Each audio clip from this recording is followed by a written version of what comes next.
Hello champ. NOF level 1 exam clear करने के लिए बहुत ज़्यादा पढ़ाई। वेलकम इंडिया की सबसे ज़्यादा अवेटेड और award winning olympiad finale NOF champions league. हमने आपकी बेस्ट परफॉर्मेंस के लिए 4 सैम्पल पेपर्स तैयार किए हैं, हर एक में 40 क्वेश्चंस फ्री वीडियो सॉल्यूशंस के साथ। ध्यान से देखिए, नोट्स बनाइए, प्रैक्टिस कीजिए और एक्सेल कीजिए। यह रहा है आपके हिंदी सैंपल पेपर सॉल्यूशंस के साथ। नमस्ते बच्चों, कैसे हैं आप सब। चलिए आज हम सॉल्व करते हैं क्लास 2 का हिंदी सैम्पल पेपर 1।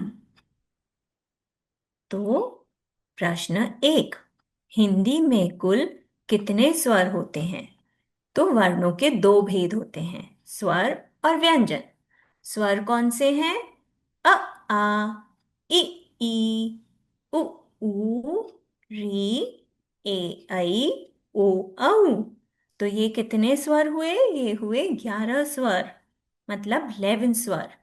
11, इसलिए करेक्ट ऑप्शन क्या होगा क्वेश्चन 1 का?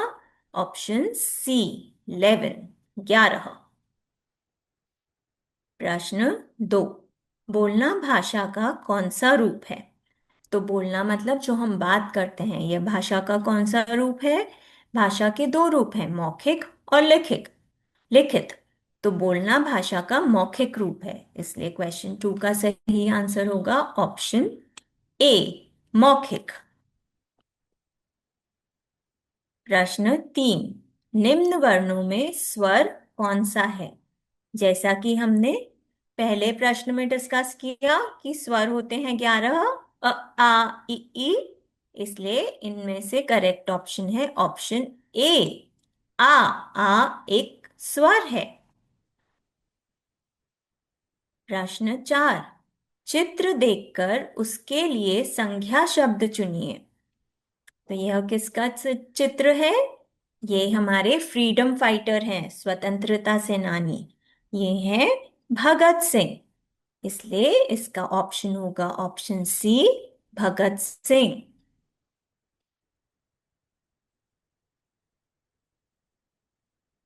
क्वेश्चन 5, दिए गए नदी शब्द में कौन सी मात्रा है। तो सुनिए, न, दी। द में बड़े ई की मात्रा, इसलिए शब्द में कौन सी मात्रा है? बड़े ई की मात्रा। तो इसका सही उत्तर क्या हुआ? Option A, E. क्वेश्चन 6, ध प्लस र प्लस ती वर्णों से कौन सा शब्द बनता है। तो क्या बनता है ये? धरती। तो कौन से ऑप्शन में हमें दिख रहा है धरती? ऑप्शन डी, धरती। प्रश्न 7, रिक्त स्थान के लिए उचित विकल्प का चयन कीजिए। भाषा की सबसे छोटी इकाई को डैश कहते हैं। तो भाषा की सबसे छोटी इकाई को कहते हैं वर्ण, इसलिए इसका करेक्ट ऑप्शन है बी, वर्ण। भाषा की सबसे छोटी इकाई को वर्ण कहते हैं। प्रश्न 8, लड़की का बहुवचन क्या होगा। बहुवचन मतलब अगर एक से अधिक लड़की है तो उसे हम कहेंगे लड़कियां। तो कौन सा ऑप्शन है वो है ऑप्शन सी, लड़कियां, लड़कियां। लड़की का बहुवचन हुआ लड़कियां। प्रश्न 9, दिए गए चित्रों में गाय का पुल्लिंग रूप क्या है। तो गाय का पुल्लिंग रूप होता है बैल। इनमें से कौन से चित्र में हमें बैल दिख रहा है? ऑप्शन सी, इसलिए हम ऑप्शन सी को टिक करेंगे। ऑप्शन सी है गाय का पुल्लिंग रूप, बैल। प्रश्न 10, राजा का स्त्रीलिंग रूप क्या होगा। राजा का स्त्रीलिंग रूप तो सभी को पता है, कोई भी कहानी होती है तो हम बोलते हैं एक था राजा एक थी रानी। तो राजा का स्त्रीलिंग रूप होता है रानी। वो कहाँ है? ऑप्शन ए, रानी। प्रश्न 11, दिए गए चित्र का बहुवचन रूप क्या होगा? तो ये किसका चित्र है? ये पुस्तक का चित्र है। तो बहुवचन मतलब एक से अधिक। तो अगर एक से अधिक पुस्तक होंगी तो हम क्या बोलेंगे? पुस्तकें। इसलिए इसका करेक्ट विकल्प है पुस्तकें, ऑप्शन ए, पुस्तकें। प्रश्न 12, ए की मात्रा किस शब्द में है? तो इनमें से किस शब्द में है ए की मात्रा? इमली, सैनिक, सैनिक। तो इसमें है ए की मात्रा, इसलिए इसका सही विकल्प होगा बी, सैनिक। प्रश्न 13, अंतःस्थ व्यंजन समूह को पहचानिए। अंतःस्थ व्यंजन कौन से होते हैं? अंतःस्थ व्यंजन वे होते हैं जिनका उच्चारण करते समय जीभ मुंह के किसी भी भाग को पूरी तरह से नहीं छूती है। तो अंतःस्थ व्यंजन कौन से होते हैं? य, र, ल, व। य, र, ल, व अंतःस्थ व्यंजन होते हैं। इसलिए इस क्वेश्चन का करेक्ट ऑप्शन है ऑप्शन डी, य, र, ल, व।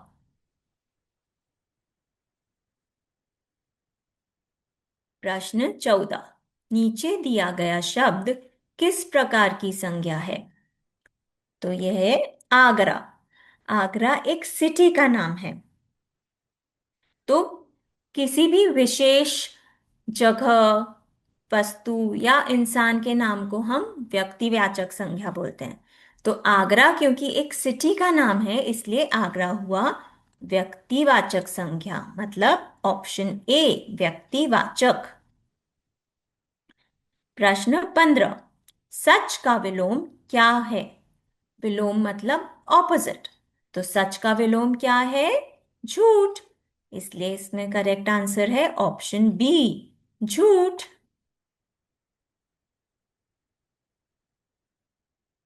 क्वेश्चन 16, नीचे दिए गए चित्र का पर्यायवाची शब्द चुनिए।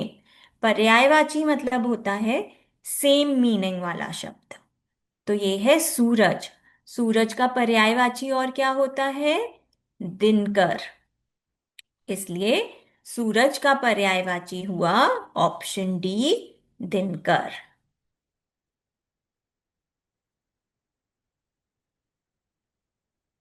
बुढ़ापा किस प्रकार की संज्ञा है? तो बुढ़ापा है भाववाचक संज्ञा। इसके लिए इसका करेक्ट ऑप्शन है सी, भाववाचक। क्वेश्चन 18, पत्र लिखना भाषा का कौन सा रूप है? तो हमने देखा था भाषा के दो रूप हैं, लिखित लिखित और मौखिक।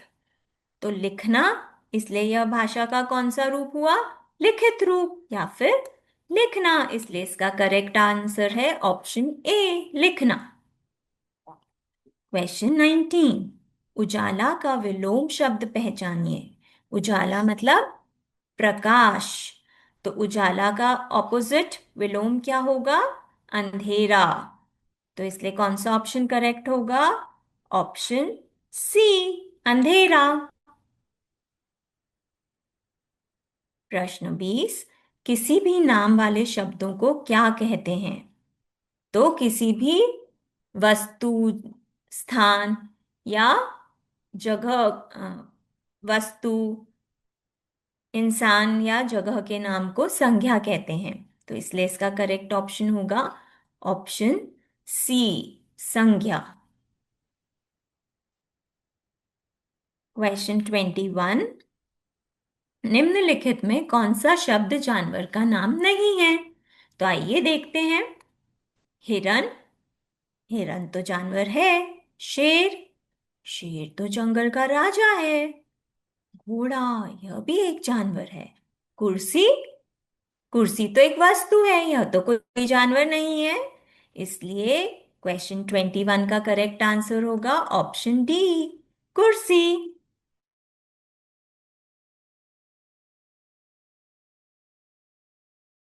क्वेश्चन 22, उचित सर्वनाम शब्द से रिक्त स्थान को पूरा कीजिए। सर्वनाम होता है जो संख्या के स्थान पर जो शब्द आए उसे हम सर्वनाम कहते हैं। डैश पढ़ने नहीं जाऊंगा, तो इसमें क्या आएगा, क्या सर्वनाम आएगा? मैं पढ़ने नहीं जाऊंगा, इसलिए इसका करेक्ट ऑप्शन है ऑप्शन ए, मैं। क्वेश्चन 23, दिए गए चित्र को देखकर वचन का भेद चुनिए। तो अब बताएं ये कितनी गेंदें हैं, एक है या एक से अधिक? शाबाश, ये तो एक से अधिक गेंदें हैं, ये तो 8 गेंद हैं। मतलब ये क्या हुआ, ये हुआ बहुवचन, इसलिए इसका करेक्ट ऑप्शन होगा ऑप्शन सी, बहुवचन। क्वेश्चन 24, दिए गए शब्दों में पृथ्वी का पर्यायवाची शब्द कौन सा है? तो पर्यायवाची होता है जिसका सेम मीनिंग हो, तो पृथ्वी का पर्यायवाची हुआ धरती, इसलिए इसका ऑप्शन ए सही हुआ।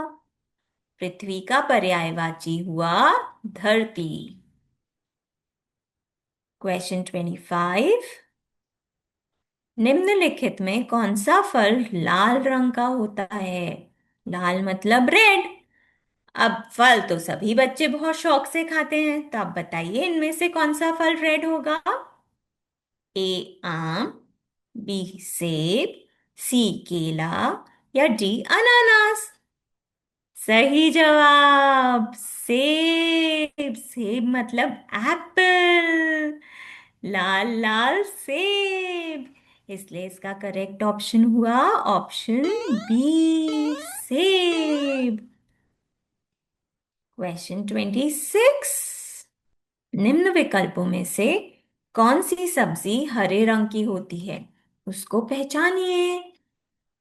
तो हम पढ़ते हैं ना, ग्रीन लीफी वेजिटेबल्स हमारे हेल्थ के लिए बहुत अच्छी होती है, तो कौन सी है इसमें से हरी सब्जी?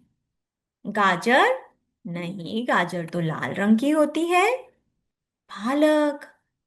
हाँ, पालक तो हरे रंग की होती है। तो कौन सा हुआ करेक्ट ऑप्शन?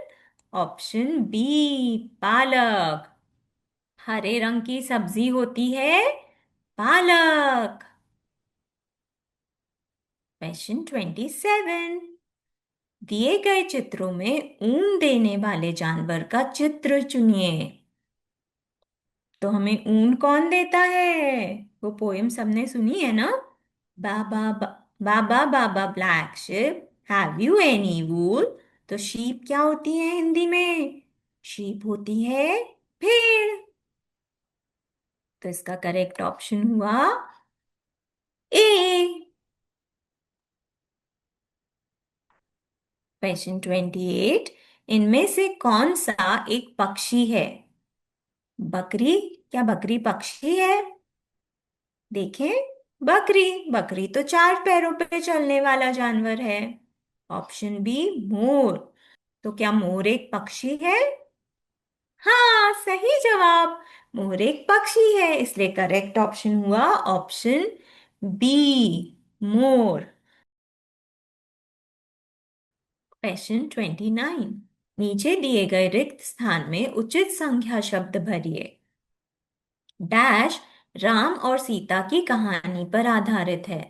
तो राम और सीता की कहानी किसमें है? राम और सीता की कहानी रामायण में है, इसलिए इसका करेक्ट ऑप्शन है ऑप्शन बी, रामायण। क्वेश्चन 30, चित्र देखकर उसके नाम के लिए संज्ञा भेद चुनिए। तो क्योंकि ये किसी स्पेसिफिक इंसान का पिक्चर है, इसलिए ये हुई व्यक्तिवाचक संज्ञा। ये हैं सुभाष चंद्र बोस, ये भी हमारे फ्रीडम फाइटर थे, इसलिए ये हुए व्यक्तिवाचक, ऑप्शन बी, व्यक्तिवाचक।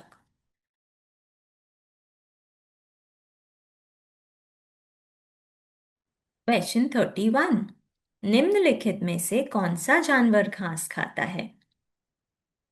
तो भैंस, शेर, चीता, लोमड़ी? शेर, चीता और लोमड़ी तो मांसाहारी हुए। घास कौन खाता है? भैंस। भैंस खाती है चारा, घास। इसलिए इसका करेक्ट ऑप्शन है ए, भैंस। क्वेश्चन 32। तुम घर कब आओगे? वाक्य में कौन सा शब्द सर्वनाम शब्द है? जैसा कि हमने देखा, सर्वनाम मतलब संज्ञा के स्थान पर आने वाले शब्द को सर्वनाम बोलते हैं।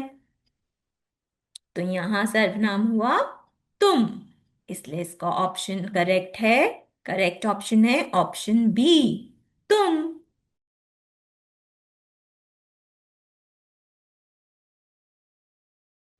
क्वेश्चन 33। चित्र देखकर उसके लिए संज्ञा शब्द चुनिए। तो ये किसका चित्र है? अब ये आप लोग मुझे बताएंगे। मैं ऑप्शंस पढ़ती हूँ, आप मुझे बताओ। मोर, हाथी, हिरन, बाघ। किसका चित्र है ये? शाबाश, बाघ। इसलिए इसका करेक्ट ऑप्शन होगा ऑप्शन डी, बाघ। क्वेश्चन 34। निम्न रिक्त स्थान में रेखांकित शब्द का विलोम शब्द भरिए। कृष्ण काले थे लेकिन बलराम डैश थे। तो विलोम मतलब होता है इसका ऑपोजिट। तो काले का ऑपोजिट हुआ गोरे। तो क्या सही हुआ? ऑप्शन बी, गोरे। कृष्ण काले थे लेकिन बलराम गोरे थे। क्वेश्चन 35। स्वतंत्रता दिवस कब मनाया जाता है? तो स्वतंत्रता दिवस मतलब इंडिपेंडेंस डे। तो बच्चों, स्वतंत्रता दिवस कब आता है? स्वतंत्रता दिवस हम मनाते हैं 15 अगस्त को।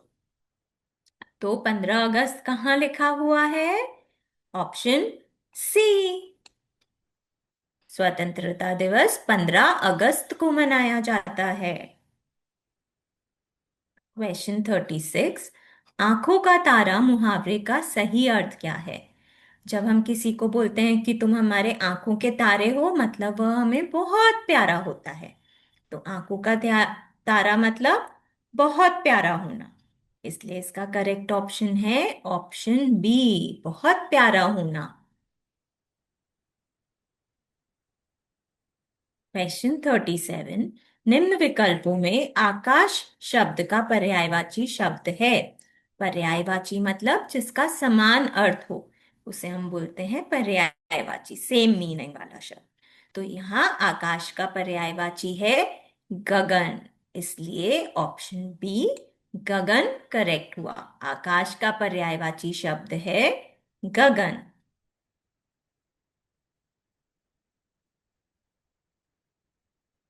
क्वेश्चन 38। निम्न चित्र के आधार पर सही क्रिया शब्द चुनिए। तो ये लड़की क्या दिख रहा है, क्या कर रही हैं ये दौड़ रही है। इसलिए इसका सही उत्तर क्या हुआ? कूदना, पढ़ना, लिखना या दौड़ना। तो ये दौड़ रही हैं, इसलिए क्वेश्चन 38 का सही ऑप्शन क्या हुआ? ऑप्शन डी, दौड़ना। क्वेश्चन 39। नीचे दिए वाक्यों में शुद्ध वाक्य पहचानिए। एक कर दिया मोहन ने आकाश पाताल। इससे कुछ हमें मतलब समझ में आ रहा है? नहीं। ऑप्शन सी, आकाश पाताल एक कर दिया मोहन ने, इससे भी हमें कुछ समझ नहीं आता। ऑप्शन डी, मोहन ने कर दिया आकाश पाताल एक, इससे भी हमें नहीं समझ आ रहा वो क्या बोलना चाह रहे हैं। ऑप्शन ए, मोहन ने आकाश पाताल एक कर दिया। ये बनाना वाक्य। इसलिए इसका करेक्ट ऑप्शन है ऑप्शन ए, मोहन ने आकाश पाताल एक कर दिया। और अब आखिरी सवाल, क्वेश्चन 40। निम्न विकल्पों में राजा शब्द का पर्यायवाची शब्द है। पर्यायवाची शब्द मतलब जिसका मीनिंग सेम होता है। तो राजा का पर्यायवाची शब्द है नृप। इसलिए इसका करेक्ट ऑप्शन है ऑप्शन बी, नृप। तो बच्चों, आज के लिए इतना ही। मिलते हैं नेक्स्ट क्लास में जल्दी ही। और हाँ, और भी यूजफुल कंटेंट के लिए लाइक और सब्सक्राइब करना मत भूलिएगा।